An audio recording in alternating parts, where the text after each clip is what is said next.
whakarongo ki te tangi a te korimako. Kōrero flowing out the hook of force. Kaupapa relevant, kaupapa out of bounds, kaupapa exigent, kaupapa paramount.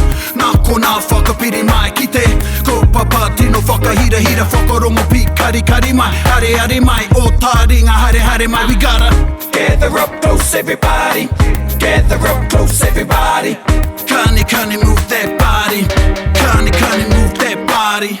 E te iwi e, ho mai rā o koutou taringa anei kia taringa e mihi atu nei ko hoki mai ara ki te whakaputa whakaaro, ki te wānanga, ki te whakawhitiwhiti kōrero, whakaaro anō hoki me koutou ngai taringa e whakarongo mai nei I o koutou kāinga, I o koutou waka, I whea kei rā nei, anei māua ko Erika. Kia ora. E mihi atu nei, tēnā koutou. Tēnā koutou, tēnā tātou. Ana, ka mutu e whakapāho atu ana I te piki auahi bustling metropolis of Te Awamutu.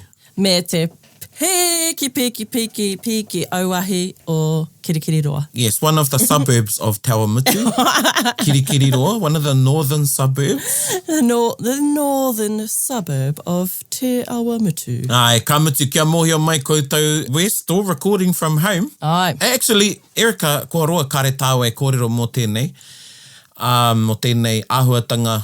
Or maybe we haven't even had a kōrero, but how have you been finding doing our records from home, e hoa? Oh, there's a lot of pros, but there's also cons. I guess doing it from home, I don't have a really nice soundproof studio like we are fortunate to have in Te Awamutu. So every time we have a recording, I have to set up foam mattresses around my room, which can be a little bit of a nuisance, but there's also a lot of pros too. Like, we're at home. I don't even have to leave the house and I can still be doing my mahi. Kia ora. How about you? Yeah, ko tētahi I tōku whare, I te taha tonu o tēnei rūma te whare iti. So the whānau are a bit mindful when they go to the whare iti. So I was saying e te iwi, our whare iti is right next to where I do my record in our tari or tari/library. But, you know, none of those sound effects that happen in the whare iti come through. Hoi no, I tēnei wā, ka huri ki te kiwaha. Ka tuarehe. Ka tuarehe. Let's see if you can get it without me explaining. Ka tuarehe tā tātou kaupapa nei ne? Ai, te no pai tā tātou kaupapa I tēnei rā. He hokinga mahara hoki. Ka pai. Yeah. So kua mārama koe ki te kiwaha, ka tuarehe? Ai, do you want me to tell you? Yeah, go on then. Okay, well, this is what I've learned. That it's sort of like, gee, no flies on you, like as in like, oh, your doesn't stink. Am I allowed to say that word? He pai tēnā tauira. Yeah, he whakawhānui ake. You know, there are instances when you will use it to refer to a person. So, you know, we could be, you know, watching, ka tuarehe tērā tangata ki te tunu kai. Yeah, so sort of like, that person is mean as at cooking. Yes, yeah. Ka tuarehe tērā tangata ki te tunu kai. Oh, ko ai te ka tuarehe rā. Oh, that's a cool way to use it. Yeah, ko ai te ka tuarehe rā. Who is that superhuman person? Yeah, ka tuarehe koe e hoa. Yeah. So sort of like, che, mean as. Yeah, you can use it to refer to a person, their abilities in performing a task, or what have you, ne? So there's that use of ka tuarehe. And then you can also use it for other things, like an event or a kaupapa. Ah, yeah. Or even a whakaaro, like, ka tuarehe tēnā whakaaro. Like, oh, that is such a good idea. Tautoko, we've got to do it. Yeah, ka tuarehe tēnei hui huinga. The hui was extraordinary. Yeah. So that's a good one. Extraordinary, I think, really, it's the mark. Nō reira, e hoa mā, ka tuarehe koutou, e whakarongo mai nei, anei kia taringa, e whakapāho atu nei. And, you know, I wareware a tāua, Erika, anō nei, kari ko nei, a te puaheiri, e tuku ana ngā whakaaro aroha ki aia, kari e ko nei tēnei rā, hoi anō. Oh, he kaupapa nui tōna. Yeah, kei whea te ka tuarehe. See, that's another way you could use it. Kei whia te kātua rehera. Where's that extraordinary person? Yeah, e hoi anō, he kaupapa nui kē tāna I tēnei rā. Engari, kei konei ōna whakaaro. Hoi anō, koe ra te kiwaha e te iwi. Koe nei te kaupapa I tēnei rā, ko ngā matatini o mua. So we're in Ngā Taonga wahanga of Taringa. And we are listening to, reflecting on past recordings of the Polynesian Festival, which is now Te Matatini, and we're going back in time. Back in time. And this would have been in the lead up to Te Matatini, but hey, e pai ana. Matatini has been postponed to 2023. I know. But nonetheless, it will be the 50th anniversary next year of the festival. Since the inaugural festival, 1972, Rotorua. So koenei tēnei Ngā Taonga. And e mihi ana ki Ngā Taonga, tēnā koutou. Thank you very much, Ngā Taonga Sound and Vision, for looking after these taonga and making them accessible to the iwi. And I know I get a few messages and people in passing have mentioned how they didn't know about this resource, Ngā Taonga. Treasure trove. Yeah, and we also, kia mohi o mai koutou e te iwi, we also share our taonga, Taringa, with Ngā Taonga, and they keep Taringa in Ngā Taonga. And he taonga, te whanaungatanga, connection. So, e mihi ana ki a koutou Ngā Taonga, tēnā koutou. Kātua rehe. Tika, kātua rehe koutou Ngā Taonga, tēnā koutou, kei whia mai rā. Let's get into our first one. He haka wahine tēnei. This particular one performed by Tamate Ariki Nui no Pōranga Hau, Ngāti Kahungunu, Ngāti Kere. This is one of the home kapahaka. So this kapahaka affiliates to marae, their home marae, their base is in Pōranga Hau, te poho o Kahungunu. And they're one of the senior kapahaka, I guess, that have been involved in Te Matatini for a very, very long time. So here is this haka wahine, whakarongo maira.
Cool. I remember back in the 90s, might have been the early 90s, I roto I te puka tāti moti kāretu haka, he tohu whenua rangatira. And there's a chapter in there where Timoti writes about a debate that he and others, namely Sir Kingi Ihaka, had about wahine performing the haka. And a rule that was going to be instituted to prevent women from performing the haka. Oh. From my memory, Kingi and others said that the wahine should not perform the haka. And I know Timoti actually composed a haka about wahine performing the haka. And wait, was he for or against? Oh, no, he was for. So he was saying within Tūhoi, the woman haka, within Mātātua, the woman haka. I think it's a bit of, would have been a bit of a hangover perhaps from colonialism. Yeah, well, that's what I was just thinking. Prior to colonisation, it was probably normal for women to be doing the haka. Ana.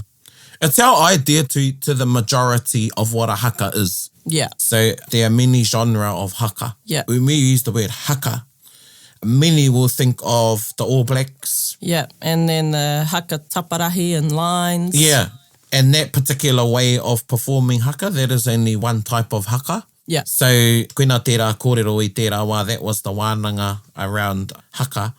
And Timoti and others disagreed, and the ture didn't make it in. Oh, good. I imagine prior to colonisation, haka would have been a lot like how mō were composed off the cuff and like in the wairua. Yes. They might have been in a marae ātea sort of setting, having a really heated discussion, and just happened to burst out into a loud haka for their reply or, to get their point across. Yeah, definitely. There were haka that were considered and composed sometimes as a group.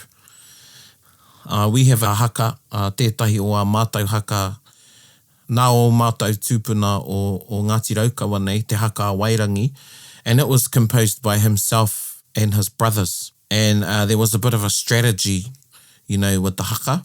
Yeah. They used the haka as a ruse to lull their enemies into a false sense of security. Okay. There's another story about the wāhine of Te Whakatōhea and the warriors, the toa of Tūhoi.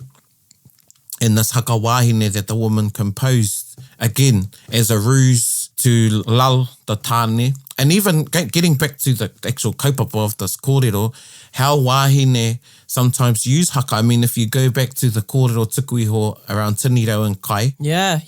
That was a composed haka, I believe. Yeah. So, a lot of the time a haka was composed, but absolutely there would have been times when a haka was just done off the cuff. And that would have been individual. But our tūpuna had great memories. And they were the words, the kupu of those particular haka were remembered. Yeah. Me purua te moko. Ana.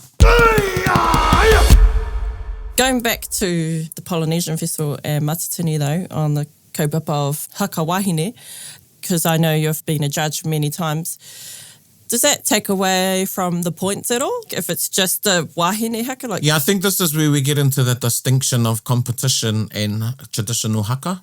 In a competition of te matatini, it is judged as a man's item. So the woman can be there to support and they can haka, but it is the men's item. And likewise with the poi. The poi is the woman's item and the men can do the poi. Yeah. But it's seen as the woman's item. Woman's item. Okay, that's interesting. So you're taking a risk as a group doing that. Our kapa mō taitanga tarau, when we've performed that matatini, the wāhine have been there doing the haka, alongside the men in usually the whakawhiti, which is the crossover. But I like to, because that's how I was taught to have manungangahu. So manungangahu are the woman at each end, wāhine, usually two. Sometimes there's only one, and they do the haka up alongside the men at each end of the rows. Cool. Ka pai, and they have a particular job. Yeah. Well, first to bolster the haka. Uh-huh. Also the manungangahu that works the back row, and sometimes even in between the rows. Hers is to keep an eye on any of the men that could be getting a bit tired in the haka and they need a bit of inspiration, so she will go over and do a pūkana. And be like, who get it? Yeah, so they have a role, a very important role. And tētahi o ngā wāhine, she wasn't, I'm not going to name her, but she was from a renowned kapahaka, but she came to us te haka and she learnt about manungangahu, not only in Mōtai, but also in te wānanga o te aroa. And her auntie, who was the tutor of this particular kapaka, when she returned home, her auntie said, I want you to do that, what you learnt with manu ngangahu. Well, she did. And then some of the tāne in the group kicked up a bit of a stink that she was taking... outshining them. Yeah, she was taking the limelight. Yeah. Hoi anō, tō iwi Erika te whānau apanui are renowned for having wāhine in the front, doing the haka. Mm-hmm. And I know there's a bit of a sharing that goes on between te whānau apanui and a lot of the Ngāti Porou haka that te whānau apanui also perform. Mm-hmm. Very closely related. Yeah, absolutely. I know you're humble here, fellas, of the tuakana. But even this haka was really cool to listen to. The first time I heard this haka was actually performed by Te Hoko Whitua too. Oh, okay. So this is the group of Tuini Ngāwai formed during the Second World War. And then Ngoipe Whairangi was also one of the tutors, the niece of Tuini. Oh, cool. And others. Yeah. I saw them perform this haka at Tūranga Waiwai way back in 1999. I was 19. I remember the haka. As soon as I heard the first line, oh, cool. I'm going to do a bit of rangahau on the haka. This has sparked your interest again. Yeah, well, I just want to know more about the origins of this particular haka wahine, haka wahine. And sometimes, you know, well, you've got also the haka kapanapana. Yeah. He haka wahine tērā. We featured that on our last Ngā Taonga looking at the Polynesian Festival, eh? Yeah, so koenei tēnei haka e te iwi that was performed by Tamateariki Nui ki te whakataetai ā-motu i te tau 1979, tahi mano iwarau whiti tekau mā iwa. And that festival was in, that was in Lower Hutt. And just a bit of trivia, if we've got any kapaka aficionados listening, groups performed twice that year. The venue was small. Yeah. And they had to perform indoors, so they performed once to the judges, and then they performed again to a larger crowd. Outside? Yeah. So this was before the invention of big screens? Before the invention of big screens, exactly. Wow. Where there's a will, there's a way. So, just sorry, that kupu, manu ngā nahu. Manu ngangahu. Ngangahu. Yeah, manu ngangahu. You don't refer to men as that? Ko te wahine, he manu ngangahu. You may have a male that goes between the rows. That's the hako. Oh, yep. And he can play up a bit. Yep. The translation is clown, but I would like to say funny guy.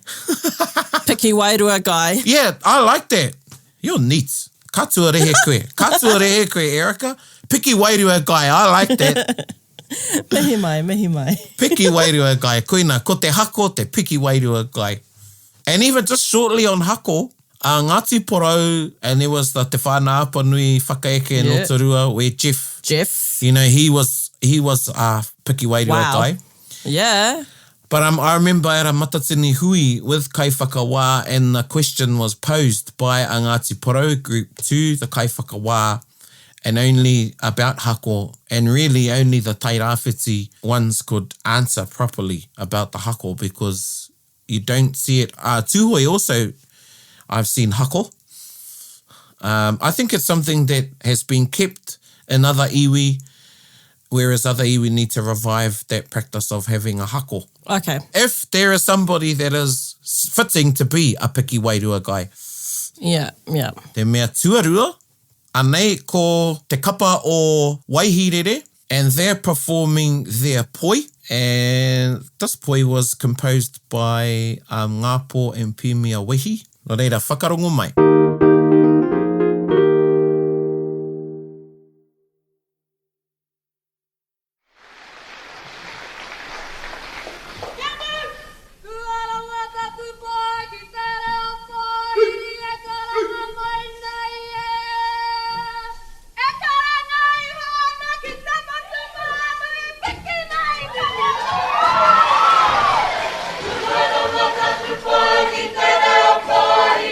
Kara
Huaranga taku poi.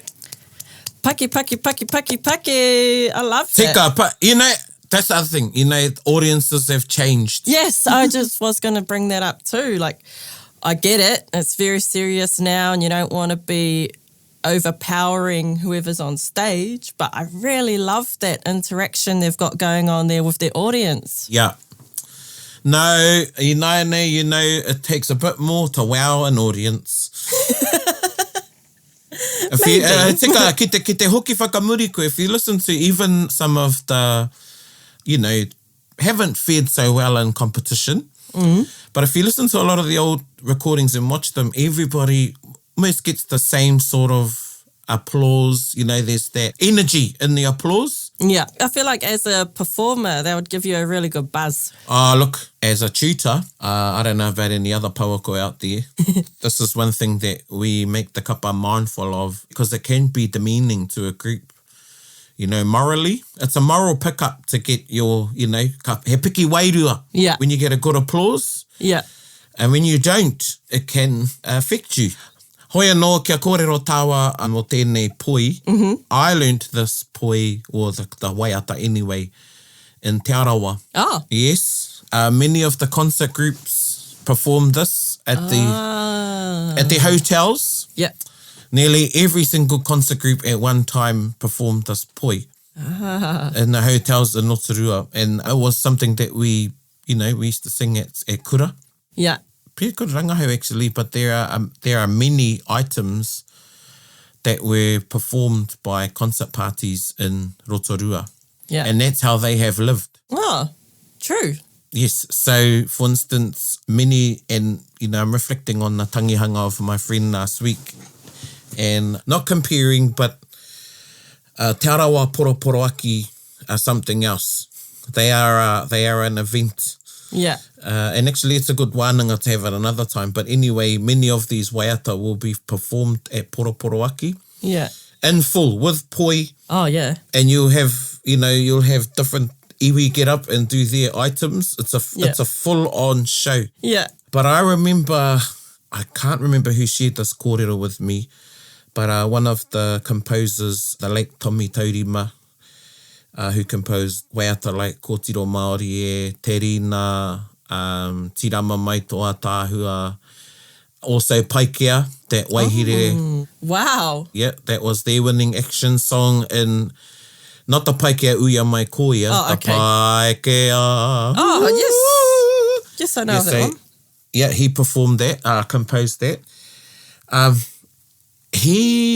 think it was a conversation with himself and Bill Kerekere, and because Tommy Taurima used to have a concert party in Rotorua, and he said, let me use your waiata and I will make them famous. Oh. Ka pai. Yeah. So a lot of waiata have been retained within Te Arawa through the concerts. Yeah. And it's had a huge, but, you know, getting back into the mate kowhiori space now, it has had a huge impact on Te Arawa with no tourism because this was people's livelihood. Yeah. Yeah, and this poi was one of those poi that I recall from those, a lot of the concerts. Yeah, it seems like it's almost like a rite of passage in Te Arawa to, at some stage of your life, to be a concert performer. Yeah. Lots of Te Arawa have done concerts as a living. Yeah. Mostly because, he nui te rā iwi a Te Arawa. Mm-hmm. So a lot of the iwi that are based around town were in concert groups. Yeah. And of course places like Whakarewarewa, Ohene Mutu used to have a regular show as well. And then all the hotels. So, all the big hotels had a concert. So over 10 hotels, I would think, all had concerts. And, and it was a generational thing. And it's so cool for the rangatahi especially. Like, they've got their own jobs, their own money. Yep. Well, I'll tell you a story, and it's a short one. Okay. I'll make it short. Koutou kāre mōhia nei tupu ake au I roto o Te Arawa.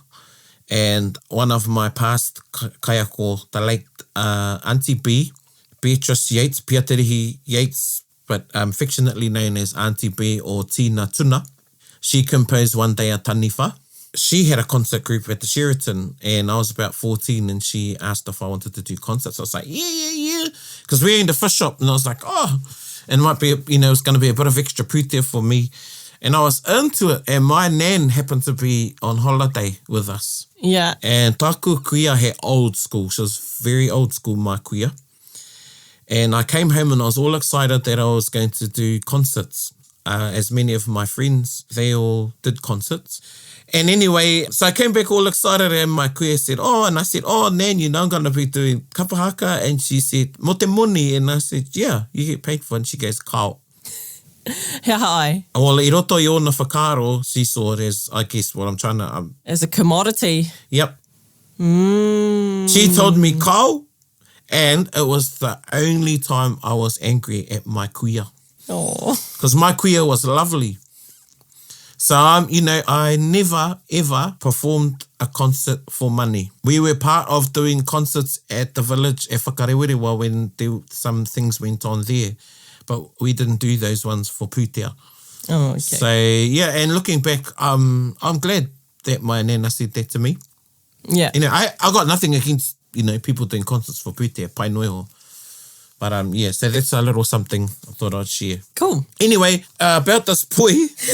Yeah. It's a lively, it's a happy, lively poi. Oh, right off the bat, they start off strong. Mm-hmm. One of the things that feature in this poi is in the bridge. They go, da fiti, and they go around the rohe. Oh, cool. Of Aotearoa. They're naming all the competition rohe. Oh, yeah. A bit of a mihi to everybody that was there, maybe. Yeah, so they say waiariki. Now, waiariki, that rohe doesn't exist anymore in terms of te matatini, because in waiariki was te arawa and mātātua. Yeah. No, they're separate. Yep. Ikaroa, that was a rohe. So, bit of nostalgia in there. Yes. Yeah, a bit of a clue as to how the rohe were set up back then. Ana. Okay, kia huri tātou ki te mea whakamutunga, koenei te mōteatea a te whare wānanga o Waikato. And this is going to be also te waiata o te wiki e te iwi. And this pātere was composed by Tāti Moti Kāretu, who was the tutor of Te Whare Wānanga Waikato, and he was a lecturer at Waikato University. And this was the only kapahaka at that time that was taught totally in te reo Māori. Oh, cool. Yes, and the language of the kapahaka, Timoti encouraged everybody to speak Māori. That was the language of the kapahaka, was te reo Māori. Nō reira, whakarongo mai ki tēnei pātere, nā Timoti Kāretu.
Oh, wow. I just want to comment on the diction. Yeah, it was really easy to understand.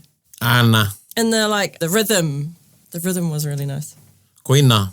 I'm sure if you listen to that, Erica, you'd be able to transcribe it word for word. Yeah, if I listened to it again and again and again. The bits, that I was listening to properly were going on a bit of a journey around the rohe of Waikato. Ana. I heard lots of marae mentioned there. Ana. And tūtohu whenua. Koina. And it follows the template of, some of the classic pātere, like karapipiti. Yes. Would that type of pātere be a karapipiti? Karapipiti is the title, well, it was used as a title because it's a kupu in that particular pātere, karapipiti. Yeah. So now I've seen assignments and people saying, oh, he karapipiti tēnei. Yeah. But karapipiti is actually a particular pātere composed by Hene Tūrama. Yeah, we learnt about it at one of our pararaki wānangas last year. Yeah, well, I know Te Whānau Apanui recite the pātere. Mm-hmm. Yeah, so now that word has been used to describe that type of pātere. Because in one of my other te reo classes, we had to make our own karapipiti. Yeah, so it's interesting to me, but it's probably, it retraces a journey. Yeah. And goes around names significant ariki, rangatira, sites of significance, tūtohu whenua, maunga, awa, iwi, and events as well, happenings and things like that. So there's some classic pātere with that template. So, in 1979, many of the waiata, the mōtetea, in the mōtetea category, were traditional. So they were composed by our tūpuna. Right. This would have been something out of the box in 1979, something new, something fresh, a newly composed pātere. And this was the winning mōtetea pātere that year, eh? Mm-hmm. And it would have been a bit of a trendsetter, I would think, in 1979. So mihi ana ki te whare wānanga Waikato, and Timoti and the kapa made the decision to whakamoe i te kapa. So put the kapa haka to rest. The songs, the compositions live on, but the kapa haka o te whare wānanga Waikato do not exist anymore. They do come together. They've come together for koroneiha and other things, but they don't compete, and formally there's no whare wānanga Waikato kapa haka. Are they the only ones to create a group of that type, where it's from a whare wānanga and not like a iwi hapu sort of base? At the time, there have been other kapa haka and other festivals much later that affiliated to a whare wānanga. Oh, okay. But they were harore rangitahi, so they were, a flash in the pan. Oh, okay. Harore rangatahi, did you say? Harore rangitahi. Oh, rangitahi. Yeah, a mushroom of one day. Yeah, flash in the pan. But whare wānanga o Waikato were a mainstay of the festival. Yeah. So koera tērā pātere e te iwi.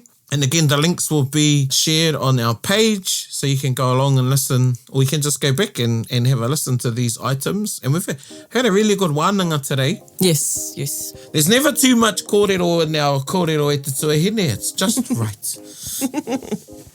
Kātuarehe koe. Ai, kātuarehe hoki koe, and kātuarehe koutou ngai taringa. Tēnā rawati koutou. E whakarongo tonu mai nei ki tā tātou kaupapa. A big shout out to you all. And again, I also want to firstly, ki te wānanga o te aroa, te kaimanaki o Taringa. And then to some of our kaimanaki sponsors, te Māngai Pāho, Irirangi Te Motu, New Zealand on Air.